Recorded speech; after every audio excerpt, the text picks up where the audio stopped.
কাকে বলবো আমি আমার মন খারাপের কথা? আমি যে ভীষণ একলা একা। মুখ দেখে কি আর মানুষ চেনা যায়? মানুষ বড় আজব প্রাণী, কষ্ট দিয়ে অনেক মজা পায়। আমার জন্য আমার খুব মায়া হয়। কেমন ছিলাম আর কেমন হয়ে গেলাম। অভিযোগ করলি বা কাকে করব বলো? কষ্টটাও আমার, আর কষ্ট দেয়া মানুষটাও যে আমার। সময় পেলে আমার শহরে এসো, মিথ্যে হাসির গল্প শোনাবো। কিছু মানুষের রেখে যাওয়া স্মৃতিগুলো বেশ ভয়ানক। নিজের বেলায় কষ্ট, অন্যের বেলায় গল্প। এই শহরের মানুষগুলো খোঁজে শুধু নিজের স্বার্থ। যদি চোখের জলের কোনো রং থাকতো, তাহলে সকালে বালিশটা রাতের গোপন কাহিনী ফাঁস করে দিত। জানো ভাই, আমার এইটুকু বয়সে আজ পর্যন্ত কারোর প্রিয় মানুষ হয়ে থাকতে পারিনি। তবে একটা কথা সত্যি ভাই, আজ পর্যন্ত আমি কারোর খারাপ চাইনি। মন ভাঙা মানুষদের একটা লক্ষণ আছে, খেয়াল করে দেখবেন, এরা হাসে বেশি। সারাদিন যতই মজা করি না কেন, দিন শেষে মনটা খারাপ হয়ে যায়। আমি কখনো কাউকে জোর খাটিয়ে বলতে পারিনি এই মানুষটা শুধু আমার।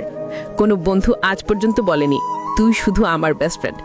আমি অসহায়, খুব অসহায়। আমার কেউ নেই, বাকি রইল পরিবার। তারাও খোটা দেয় 3 বেলা খাবারের সময়। আমি তাদের মাথার উপর বসে বসে খাচ্ছি। আমাকে কষ্ট দিয়ে যদি তোমরা ভালো থাকতে পারো, তাহলে দুনিয়ার সকল কষ্ট আমার হোক। জীবনের সেই জায়গায় পৌঁছে গেছে যেখানে নিজের থেকেও পরিবারের চিন্তা বেশি হয়। এই অশান্ত ছেলেটাও শান্ত হয়ে গেছে। ওই যে মানুষজন বলে না, দুনিয়াটা সত্যিই খুব কঠিন। আসলেই দুনিয়াটা সত্যি খুব কঠিন। আল্লাহর কাছে চোখের পানি ফেলো, আল্লাহ তোমাকে শান্তি দেবে। মন পরিষ্কার রাখুন, কারণ শেষ হিসাবটা অর্থের নয়, কর্মের হবে। নিজেকে এমনভাবে বদলে নিতে শিখুন যাতে মানুষ আপনার পুরাতন রূপ দেখার জন্য আফসোস করে।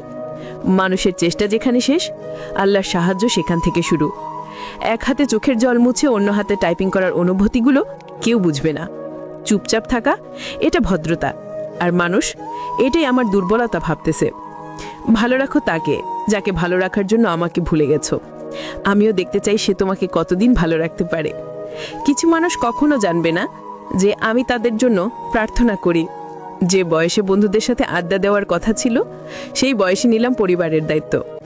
সত্যি তোমরা কেন বুঝতে পারছো না আমি যে মধ্যবিত্ত? তোমরা কি একটা কথা জানো, পৃথিবীর সবকিছু বাদ দিয়ে দেওয়া যায়, কিন্তু ফ্যামিলি কখনো বাদ দেওয়া যায় না। শত শত অভিমান, শত কষ্ট নিয়ে আর থাকতে হবে এই ফ্যামিলিতে। কি আজব তাই না? কাউকে ছাড়া কেউ অচল নয়। বিশ্বাস করো, শুধুমাত্র মানিয়ে নিতে একটু সময় লাগে।